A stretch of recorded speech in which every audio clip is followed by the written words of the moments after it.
Good morning. Please rise and embody your spirit, and we'll sing hymn number 123, Spirit of Life.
Good morning. Good morning.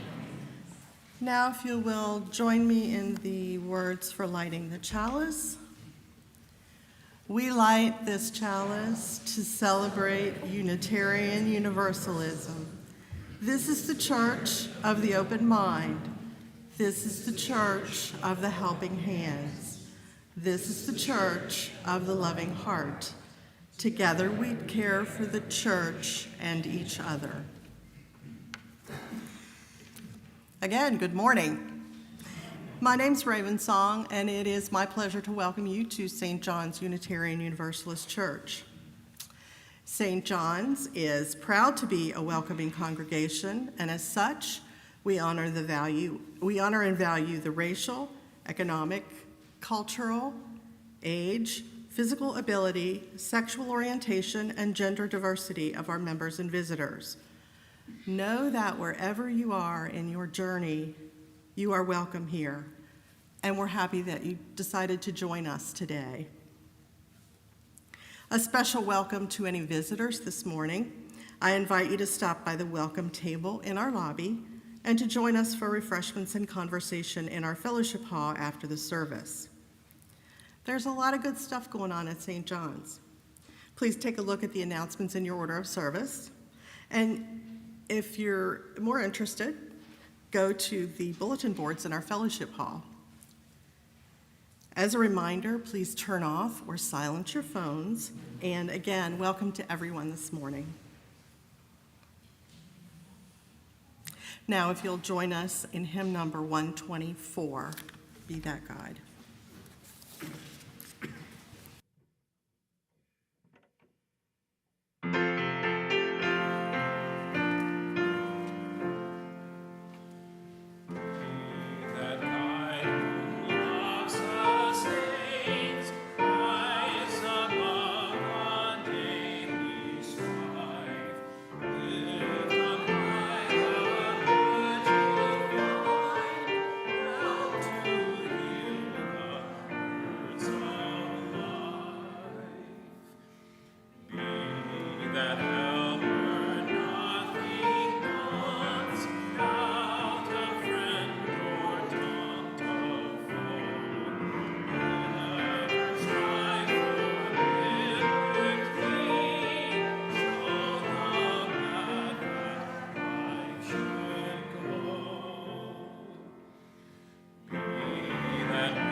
Please join me in the affirmation of our faith.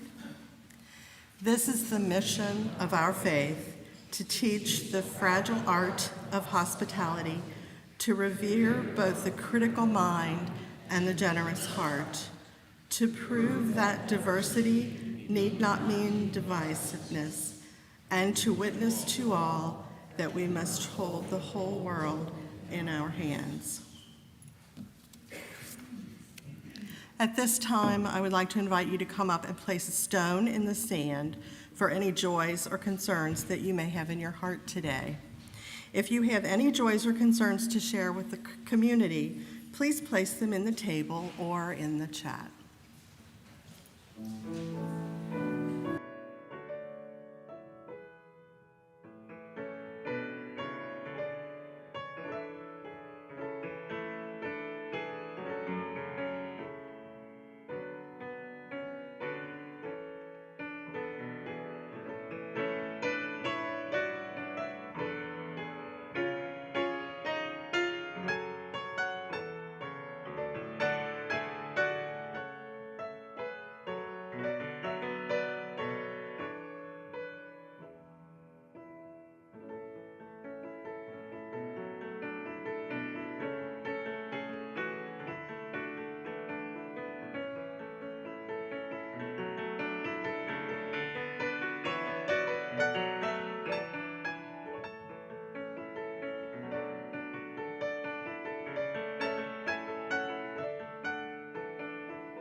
Ashley is letting me do the story today, so I want to invite all the young and young at heart, anybody who feels interested or curious, to come on up.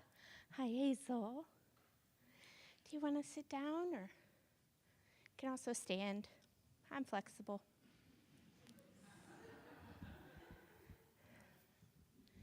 You gonna let her be up here alone? There we go.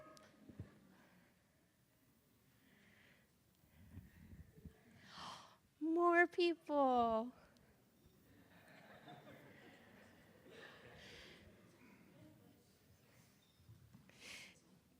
There we go. See, you were leading the way, Hazel. So I'm going to need you all to help me tell the story a little bit. Today we're talking about a story called The Scratched Diamond. And it's a Jewish story from the 1700s. So once upon a time, a long, long time ago, there was this king. And this king owned all sorts of opulent, beautiful things. Any ideas? What kind of opulent, beautiful things come to mind? Castles. What? Gold candlesticks. Anybody up here? Jewelry. Stables. Yes. Songbirds in a cage. So many things, but the king's favorite thing was this beautiful, flawless diamond. And this diamond was about as big as his hand. Okay, hold up your hands up here. See how big these diamonds could be? And every morning the king would wake up and he would get this diamond out and he would gaze at it. It was so beautiful. Until one morning, you knew there was a but coming, right? He got up and he picked up his beautiful diamond, and there was a deep scratch. He had no idea how that happened. He was appalled. What had happened to his beautiful, lovely diamond? So he called all of the best carvers and the best people who work on diamonds in and from all over his kingdom. And one by one they came in and they looked at the scratch and they said, we can't do anything. Like, if we tried to repair such a deep scratch, the diamond would shatter. Let's not talk about what that means about the diamond. Moving on. The diamond would shatter. Until one day, one of the carvers came in and said, it'll take me a while, 2 weeks, but I think I can fix it. But you must not come and look and monitor me. You just need to give me some space. Have you guys ever wanted space? My 2-year-old sometimes wants space. She tells us to go away, or she's taking a break, sometimes in the middle of a store. So the king agrees, but it's very hard. This king is used to getting everything he wants. So it's very hard for him to actually stay away from this guy for 2 weeks. And the carver works, and he looks at it, and he's got to go very carefully because he doesn't want the diamond to shatter. And when he's finally done, the diamond is beautiful again. So he wraps it up in a towel. You ever wrapped up things because you want to surprise somebody? Yeah? Yeah, me too. And brings it in, carries it into the king, and he says, I'm finished, Your Majesty. And he hands it over, and the king opens it, expecting his beautiful, flawless diamond. But instead, what he finds is that the man has carved an intricate rose, working with the scratch instead of trying to erase it. That ends. And we're going to sing the children out to their class. We're going to sing the children out to their class.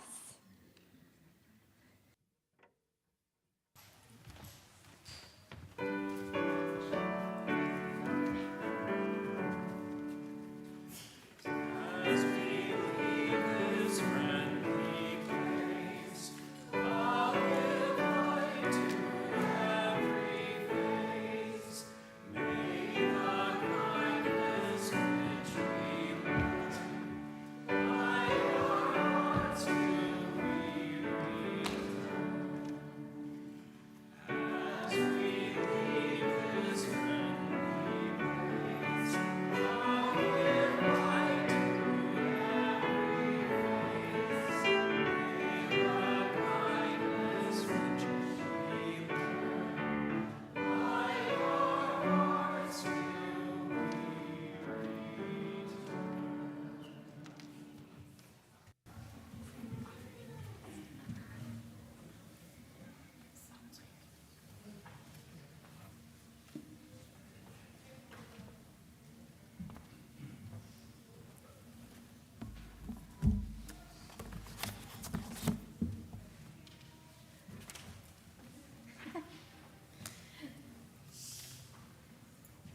Still getting the hang of things.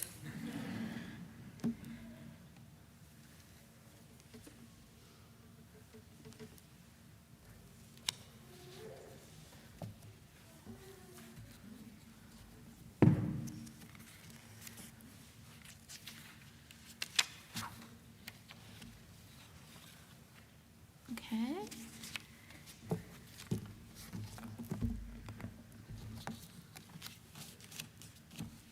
All right, we have no joys and sorrows from YouTube today. So I will invite you to hold these. Thank you. We have no joys and sorrows from YouTube today. So I will invite you to hold these from our sanctuary in your hearts. Lynn O'Brien asked that healing energy be sent to her sister, Pat Turner, who is in ICU. And Edie says an update on her daughter-in-law, Pamela. After spending 22 days in hospital, she is home.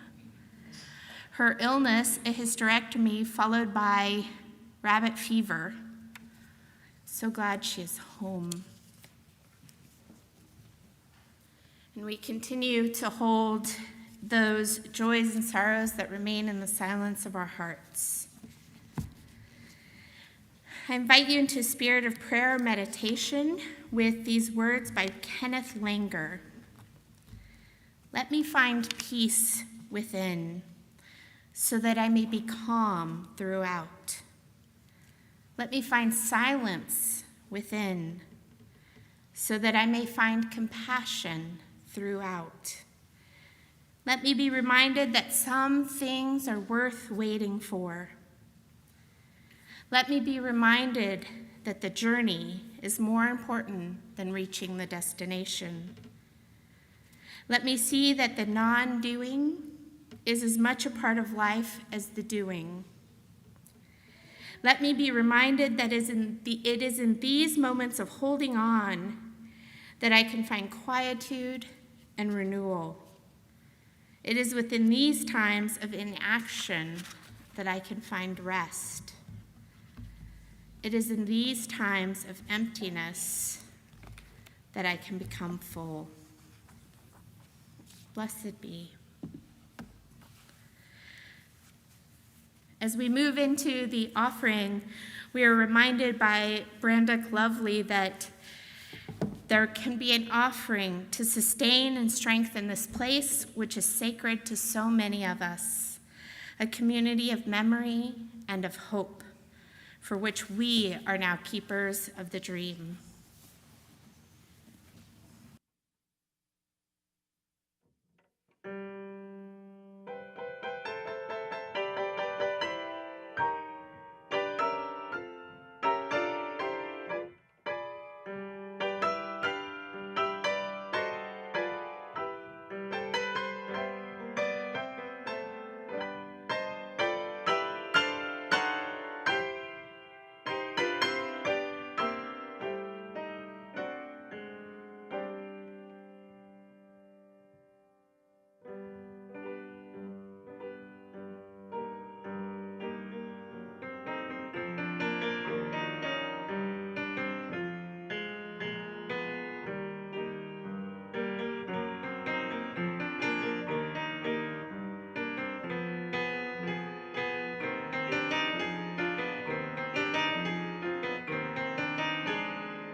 Today's reading is written by Robert Fulgham, and it's titled The Chairmen. We say the young have much to learn, but I find they know and do things unfamiliar to me, so I am pleased to learn from them when I can. Example, 2 young college men asked me for a ride because they were late to work. Their summer construction job was near my office, so I was glad to oblige. On the way, I asked, besides working hard and playing hard, what's happening in your lives? They exchanged glances. Then one said, we're eating a chair. What? Yes. It seems that their college philosophy teacher gave them an extra credit assignment.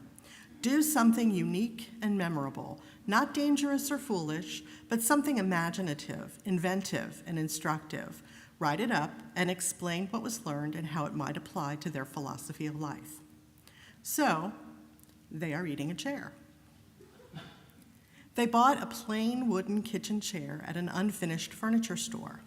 Using a wood rasp, they have been shaving away at the chair, mixing the dust into their granola for breakfast, and sprinkling the dust on their salads at dinner. So far, they have consumed most of a leg, 2 rungs, and a back piece. And while they don't want to overdo it, the pace is picking up. Still, the project may not be finished before summer's end, so they may enlist friends who, it seems, are enthusiastically willing to help eat a chair. And yes, they consulted a physician to make sure the wood dust was not harmful. And no, it doesn't taste bad, especially if they mix in a little cinnamon at breakfast and a little lemon pepper at dinner. And yes, they have learned a few things along the way. Like what? I asked. Like how amazing long-term goals can be achieved in incremental stages. Like how something seemingly idiotic affects your thinking about other things you do. For example, they routinely run about 15 minutes a week to stay in shape, around and around a lake. They wondered where 15 miles a week would take them if they ran in a straight line. So they got a road map and have been marking off the mileage headed south. They could be in Portland, Oregon in a couple of weeks, but that's boring. So they have a European map now and are starting out in Vienna, headed for Athens. Using guidebooks, they're figuring out what there is to see and do along the way. They're touring the world in their minds. And of course, they're very pleased with themselves. They're sure they'll astound the professor when he asks for their report. We ate a chair. It will blow the dude away, said one. For all the goofiness of the project, these young men are learning patience and perseverance. Some things cannot be had except on a little at a time, keep the long goal in mind, stay focused basis. Love and friendship are like that. Marriage and parenthood, too. And peace and justice and social change. As wonderfully silly as it seems, eating a chair may lead my young college friends to wisdom and nobler aspirations. In their foolishness lies the seed of what might be, little by little.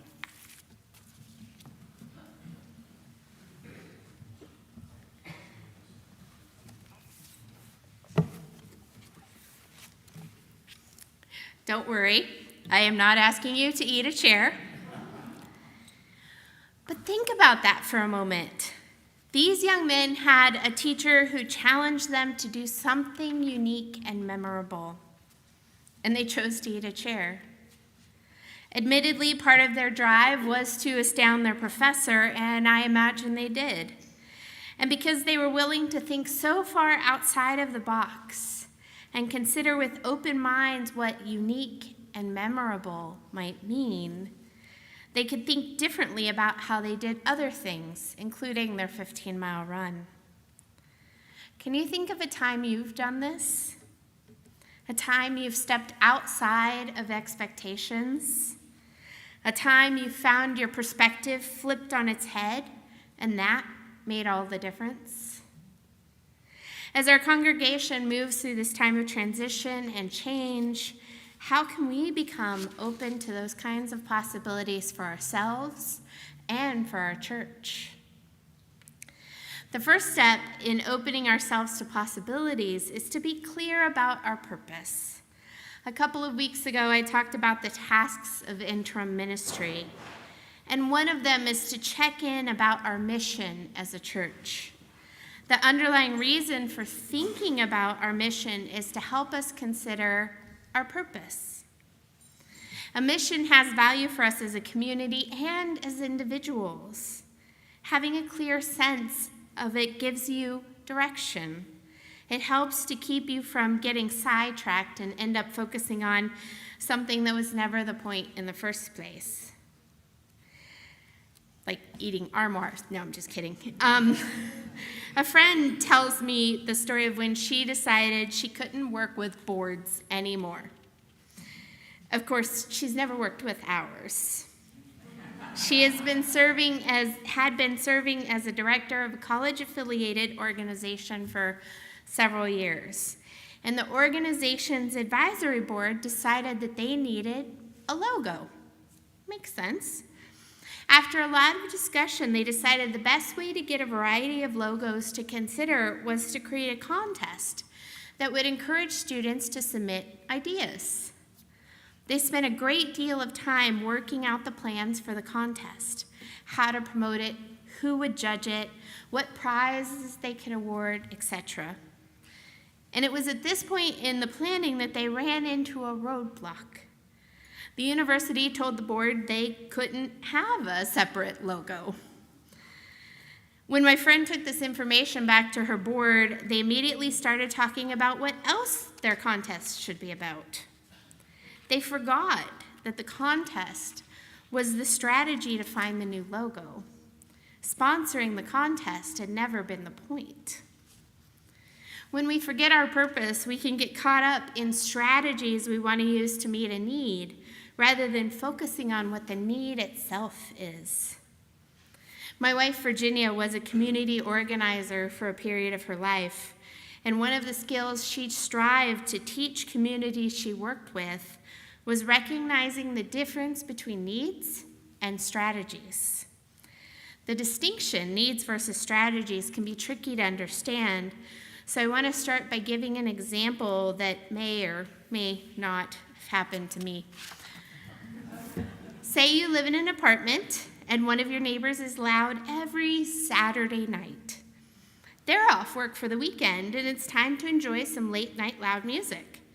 But let's say you have a job where you work Sunday morning.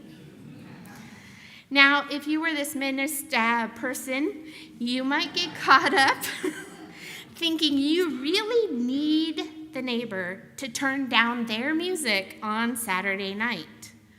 But that's not your actual need. You need rest, to have some peace and quiet perhaps. Your preferred strategy or way of meeting that need is for your neighbor to turn down their music. But there are other ways of getting what you need once you've identified the need rather than being caught up in your preferred strategy. Recognizing the need allows you to brainstorm new ways to meet it. You might get earplugs, or soundproof your room, or get your neighbor a nice pair of headphones. Maybe it's time to move. I'm not saying any of these strategies are the best one to meet your need, and you can ask me what I decided to do. It's a funny story, but not for the sermon, so later. But taking a moment away from focusing on the preferred strategy to instead identify the underlying condition allows you to think more creatively about how to address it. So let's take a step out into how that manifests for us in a bigger setting, such as a neighborhood community. In our communities, we might say, we need a community garden. But is that true? No. We need access to fresh food. We need space and time to gather with neighbors. A community garden is a possible way to meet those needs, and a very good one. But there could be other ways. So what if we started by deeply connecting with people over needs, and then being truly open to the many possibilities to meet them? As a community organizer, Virginia would help large groups get together and discuss their common problems. Churches and other organizations in the community would gather to discuss community issues. For example, one of the issues they focused on was ex-offender reentry, the struggles people faced after being released from incarceration. When the group first came together, many members came with their own agenda and ideas for solving the problem. Some people arrived convinced the community needed to change how courts were funded. Some said people needed to change their hiring and housing policies. Some insisted the community needed mentoring programs for ex-offenders. But of course, all of those were strategies for addressing various needs, not the actual need themselves. What the leaders helped the group do was step back from their preferred ways of solving problems. They broke the members of each group up a little and had people sitting at tables. And their instructions were not to talk about their preferred strategies, but to connect with stories about the actual underlying needs of their community. When people got together and discussed the problems ex-offenders were facing, not just the solutions, new insights emerged. For instance, they realized that many people had trouble getting to work. Ex-offenders in particular didn't always have access to cars, and the fastest area of job growth was in the factories on the edge of town. So this group of people and organizations that came together with different ideas about how to solve the ex-offender problem went away agreeing that they would advocate for expanding the bus system. This solution had nothing to do with ex-offenders specifically. Nobody had come into the conversation thinking that was what they were there to do. But they helped address a problem that many groups of people were experiencing by setting aside their preferred strategies to clearly identify underlying needs. Very different groups of people could think creatively about solutions and come together to meet those needs. They had become clear about a shared purpose, and it opened them to new possibilities. Moving beyond your preferred strategy for solving a problem to focus on identifying and addressing underlying needs can help you see beyond surface-level disagreement. Another person who has a different idea about what should be done might actually be attempting to accomplish the same goal you are, to address the same needs you are. So focusing on those needs and your shared understanding of your purpose can allow you to work together to solve the problems in a way neither of you had previously considered. St. John's has faced a lot recently. A challenging end to your last settled ministry, the ongoing impact of COVID-19, a small drop in membership, including families, and more. And you recently engaged in powerful listening circles that helped you consider where we have been as a church community. So what should we do next? What needs do we have here? If you have an immediate answer, think about it for a bit.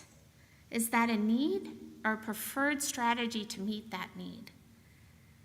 As we work to address our own needs, as we work together in communities to meet the needs of our towns and larger communities, we have to be open to new possibilities. Working together on a common need can bring people of diverse ideas and beliefs into the same room. Anytime community organizers get a community together, there will be people in the room of nearly opposite political persuasions. They were called together to talk about the problems of their community. There will be people who want to decriminalize marijuana and those who want to drug test welfare recipients. And both groups are asked to put aside their preferred strategies and come together to talk about what's underneath that. What are the actual needs, the struggles, the pain, the fears that people face? It doesn't take long to find people who wildly disagree about their preferred methods of dealing with different situations finding common ground over the problems they all see. And once we've connected over the underlying needs, we have a clear shared purpose. This purpose can guide us or them in identifying strategies for addressing the identified needs. Even better, if one of those strategies fails, the group still has their common goal and doesn't fall into the trap of the advisory board that I mentioned earlier that forgot it wasn't their purpose to run a contest. So how does this apply to our life together? As we embrace the possibilities in our shared quest, are we grounded in a shared purpose? Do we understand the underlying needs that we seek to meet in our work together? The needs of those gathered here, those gathered with us online, and those outside our walls? Or do we sometimes get caught up in our preferred strategies for meeting those needs and close ourselves off to new possibilities? I have one final story for you. It's from On the Verge, A Journey into the Future of the Church. Every other day I can say that word. It's not happening now. The Zenith Drilling Company prided itself on being the best drill bit producing company in the world. In many ways, they had revolutionized the industry. They used tungsten-tipped drill bits, and the problem is the competition caught up with them and began to erode Zenith's market share to the point where profitability was in question. The board of directors decided to get a new CEO who would perhaps help the company recover its previously held market leader status. The new CEO called all the leaders and managers to a 3-day crisis conference, where he asked everyone to clarify what they thought the company's mission was. After much conversation and deliberation, they decided that their mission was not only to make the drill bits, but also to make the best drill bits in the world. They all agreed that this was an excellent purpose for their company. At this point, the new chief executive said, "No, your job is not to make the best drill bits in the world. Rather, it is to make the best holes in the world." You get it. They went on to innovate laser drilling and became the best hole-making company in the world. What an aha moment that must have been. These people were working at a drill bit production company. Understandably, they began to think that their mission was to develop the best drill bits in the world. But the executive helped them see beyond this and to reconnect with their underlying purpose, creating excellent holes. And this moved them into a wonderful new space where they could think creatively about new strategies for doing that. When you identify your true purpose, it can change everything. It opens up possibilities you hadn't considered before.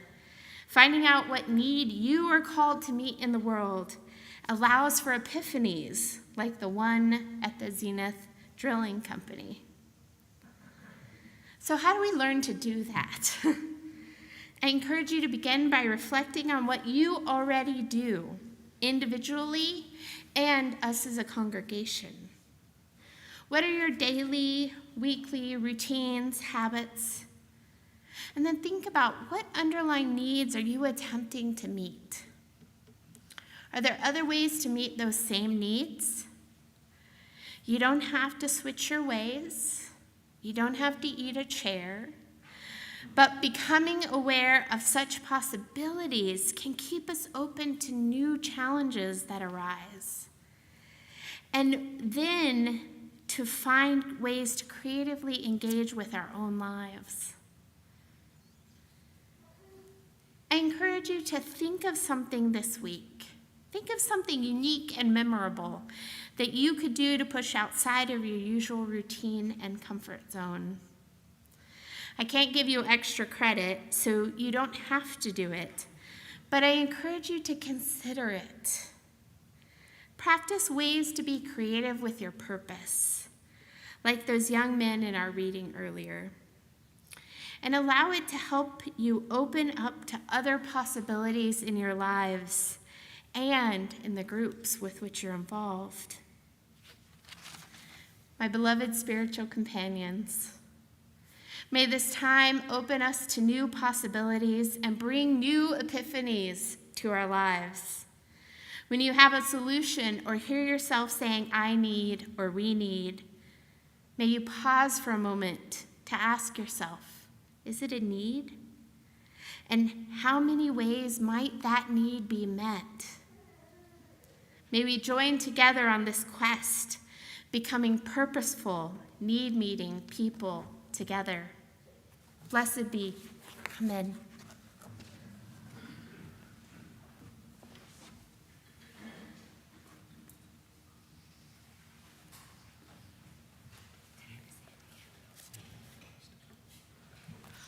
As I said earlier, there are some announcements on the back of the bulletin, 3 primary ones. If you're interested in joining the choir or you think you might be interested in checking them out, they are meeting for their first fall rehearsal on August 31st, and I read that there will be pizza.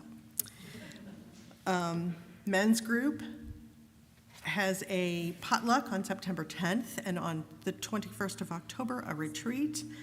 And the annual Cincinnati Festival of Faith starts today? No idea what day it is. They have a really great website, so you might want to check that out. I just want to add one additional. Earth Spirit will be meeting within the next, I'm going to say 2 to 3 weeks. So if you are interested in joining us, keep an eye out for information in the e-news and on the Facebook page. And now we are going to sing our final hymn, 1024, in the Teal Hymnal.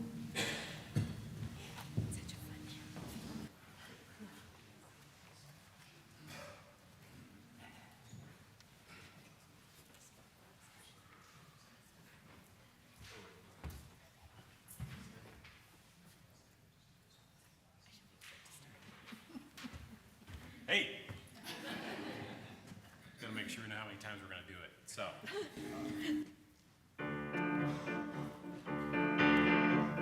You gotta do when the Spirit says do. You gotta do when the Spirit says do. When the Spirit says do, you gotta do, oh Lord. You gotta do when the Spirit says do. Spirit says do.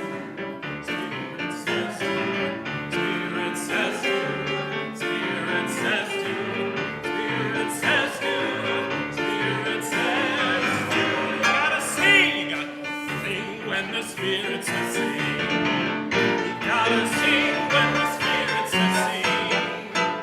When the Spirit says sing, you gotta sing. Lord, you gotta sing when the Spirit says sing. Spirit says sing. Spirit says sing. Spirit says sing. Spirit says sing. Spirit says sing. Spirit says sing. Dance! When the Spirit says dance, dance, you gotta dance when the Spirit says dance. When the Spirit says dance, you gotta dance, oh Lord, you gotta dance when the Spirit says dance. Spirit says dance, Spirit says dance, Spirit says dance, Spirit says dance, Spirit says dance, Spirit says dance. Shout, you gotta shout when the Spirit says shout. You gotta shout when the Spirit says shout. When the Spirit says shout, you gotta shout. When the Spirit says shout. Spirit says shout. Spirit says shout. Spirit says shout. Spirit says shout.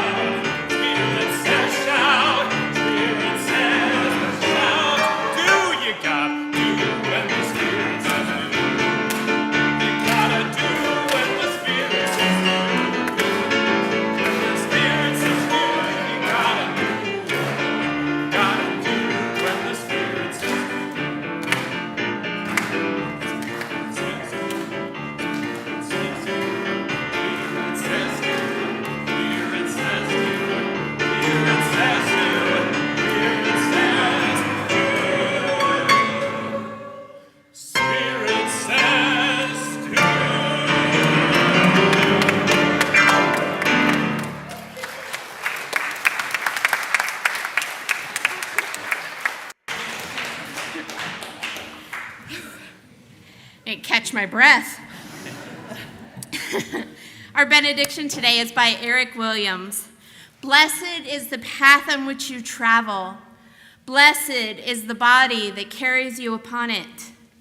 Blessed is your heart that has heard the call. Blessed is your mind that discerns the way. Blessed is the gift you receive by going. Truly blessed is the gift that you become on the journey. May you go forth in peace and love.